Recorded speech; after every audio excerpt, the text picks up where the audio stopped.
Welcome back to my kitchen. I'm Rebekah Davis. This is Cooking in Cotton Country, presented by the Alabama Humanities Foundation.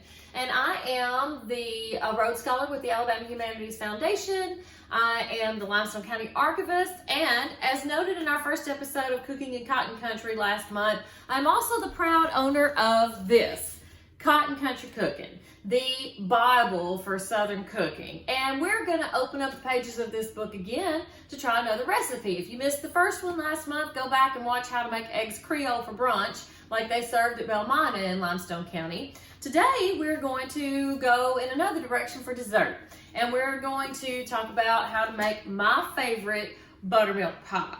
Now, before we get to the recipe, I want to talk to you a little bit about buttermilk pie, where I know it from, and where it comes from in this book. So the first time I ever had buttermilk pie, I was about 10 years old, and Brother Martin from church invited our family over for dessert. Brother Martin was a little old widower, and he loved to have people over, and he made us two pies for dessert. He made Japanese fruit pie and buttermilk pie, which actually both are on facing pages in this book. Now, as a 10-year-old and my sister was 8, we said, ugh, buttermilk, gross. But he said, just try a bite. And we took a bite, and it was amazing, and we couldn't believe it. And it's been my favorite pie ever since. Now, buttermilk pie is a favorite among many people in the South. It's what is known as, by a lot of people, as a desperation pie, which comes around every now and then. And you know, this would include things like chess pie, all of which buttermilk pie is very similar to, except it doesn't use cornmeal and it does use buttermilk, obviously. And vinegar pie, mock apple pie made with Ritz crackers. These are all things that people would make whenever fresh fruit was not in season and they just had to make do with what they had on hand. And oftentimes what came out was something pretty magical. And this is the case with many Southern cooking, and especially buttermilk pie. So let's talk a little bit first of all about how it comes up in this book. So as I noticed in the first episode that we had, the back of this book has a section called Southern Hospitality. And this is where we turned last time to learn about Belmina and Mooresville and the Creole eggs that were served there. But this time we're going to go to the facing page to the bridge foursome. And this is where it talks about the ladies who would get together for bridge and some of the things that they would have to eat, including buttermilk pie. Now, before we get started, even with the pie, I want to talk a little bit about bridge. And I'm going to grab some of my notes so I can remember some of these interesting things. So, as the book says, another popular way of getting the ladies together is the bridge foursome. Often planned in the spur of the moment, it is less formal than the bridge luncheon, and the food is usually simpler. And bridge, Kathy Burrows, she's over at Jacksonville State University here in Alabama. She noted in the New Encyclopedia of Southern Culture that card parties have been popular for generations, especially among women who had a little bit more leisure time, which is kind of why they've fallen out of maybe so much popular favor these days. Seems like women these days don't have that much leisure time. Speaking maybe for myself, but it's true. So one of the oldest bridge clubs in the country is the Savannah's Married Women's Card Club. It has been meeting once a month since 1893. It was featured in the book Midnight in the Garden of Good and Evil.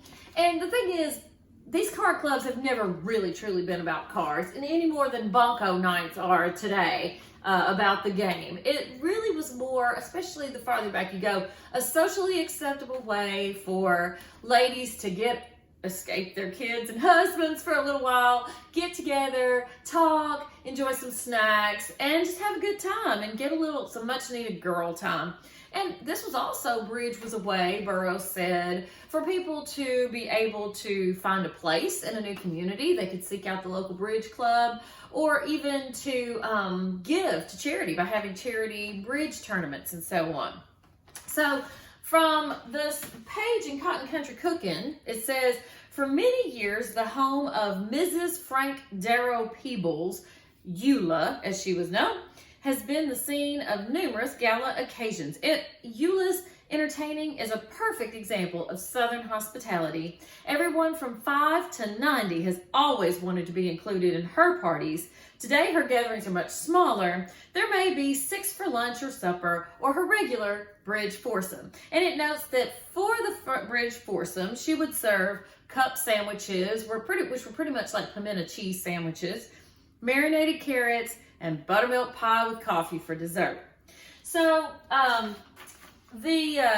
now to tell a little bit more about buttermilk pie itself, apparently buttermilk pie kind of originated in England, and then a lot of people who immigrated here from English-speaking countries brought it with them, and particularly in the South, it became very much a Southern dessert. Texas folks are really fond of buttermilk pie, and it's one that you'll see throughout the South. And it was, like I said, it was one of those desperation pies, and it's just got the right amount of tangy from the buttermilk, sweet from the sugar to make it taste really, really good. Now, in the book, you'll find it right across from the Japanese fruit pie on page 294. And it says that Mrs. John Moores is the one who submitted this recipe for the book. She said, "The next time you need to feed an army or head for a covered dish supper, double this recipe and fill 3 8-inch bought pie shells. Quick and easy." And I can vouch for Miss Moores, she's right. So let's start cooking.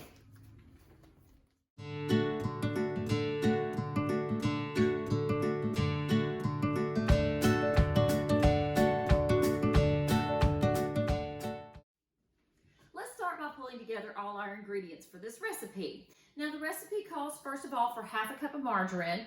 As I mentioned before, I like to use butter instead of margarine.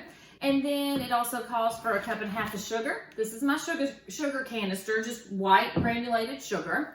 And then we need 3 eggs. Here's our eggs. And 1/2 cup of buttermilk. Here's our buttermilk. And 2 tablespoons of flour. This is my flour canister. And then we need 2 tablespoons of vanilla and 1 8-inch unbaked pie shell. So this is one that I've gotten, I'm kind of cheating a little bit. A few things about this, in addition to using real butter instead of margarine, I find that for this recipe, 2 tablespoons of vanilla is a little stout. That's a lot of vanilla. And so if you want to back off on that a little bit, I usually do.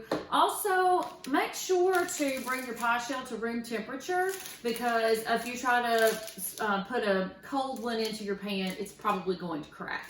So let's get started.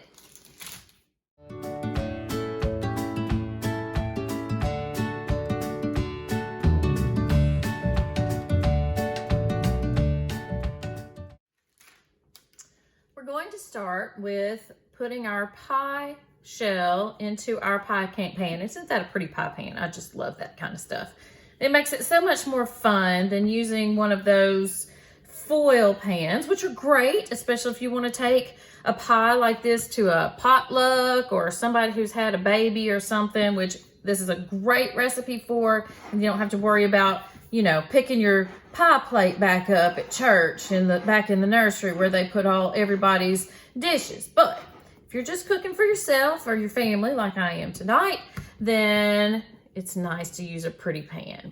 All right, let's see. So that gets it in there. Now you might want to spread it out a little bit more. This is a deep dish pie pan. So if you want something that has a little bit more of the edge, spread it out, but for our purposes, this will work just fine.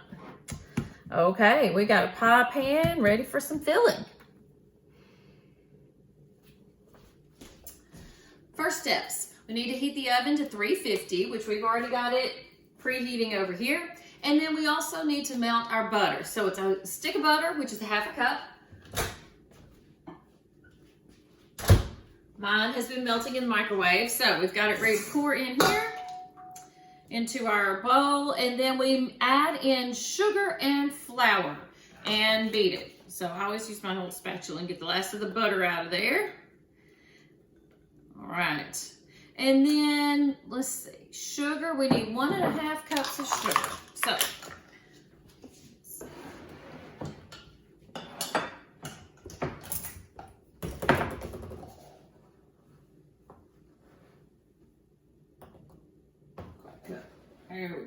dig in there good, get all that sugar. There's a cup, and then get a half cup of sugar. There we go. And we need flour. Now, it doesn't call for much flour, just thickens it up just a little. And so 2 tablespoons of flour is what we'll be using for this. 1, 2. Okay, and then it says to beat it. So you can either use a mixer, or you can just use a whisk, which is what I'm doing. As you can see, it's not very liquidy yet. It's gonna be a little bit crumbly, because more liquid will come in here in a minute with the rest of our ingredients. Then it says to add the eggs one at a time, buttermilk and vanilla. And you beat it some more. So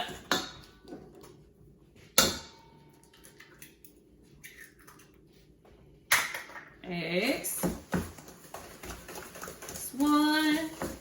3 eggs. All right, see, it's getting a little more liquidy. And 2. Careful not to get the shells in there. You don't want this pie to be crunchy like that. Okay.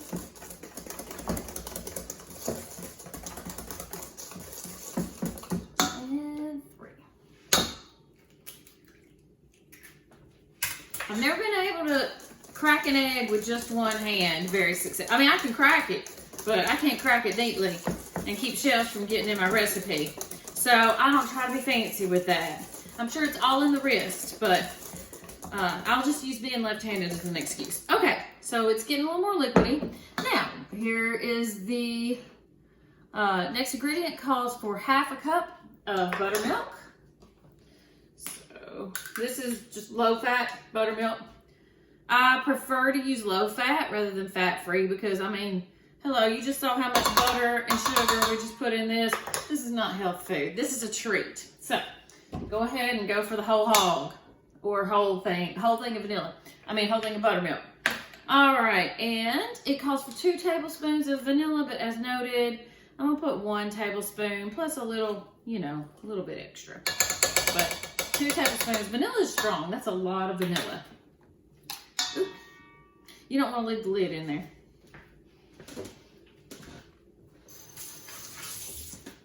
Okay, and we mix all this in.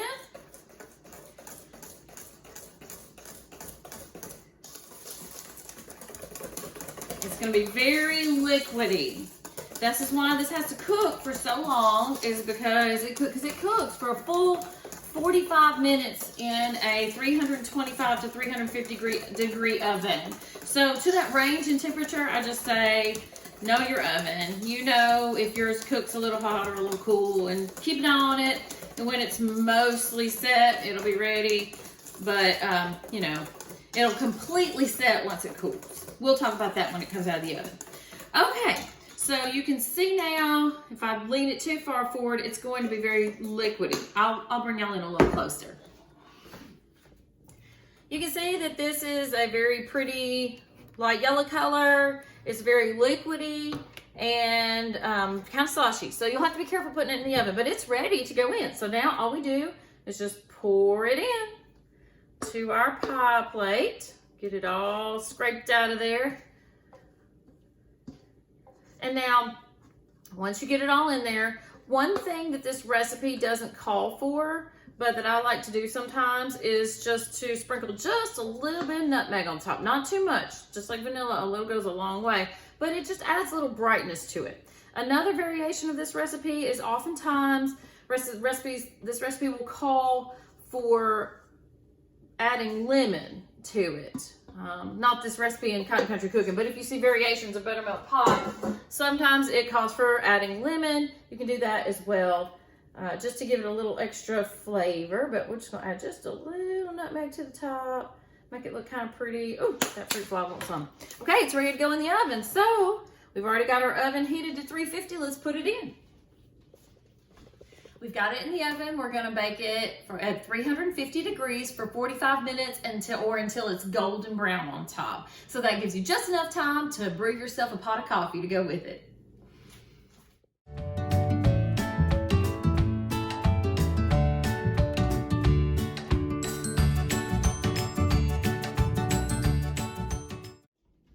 Okay, the timer has gone off. Let's see if the pie is ready. Oh yes, look at that. Golden brown, if ever I saw it. Okay, it's gonna be great. We're gonna let it cool. Okay, so our pie has been cooling for a little while, so it's good and set. I've already cut a piece out, but you can see it is now, you can see the inside of it. On the outside, it's got this golden sort of top crust. On the inside, it's almost like a custard on the inside. And so, here's our piece of pie. I'm gonna enjoy me some dessert tonight. I grilled some chicken. I'm gonna have this for dessert. Let me try a little bite, see how it turned out. If it lives up to the hype. That is good. It doesn't taste like sourness or buttermilk. It just tastes like heaven. All right, if you want to give it a try, let me know.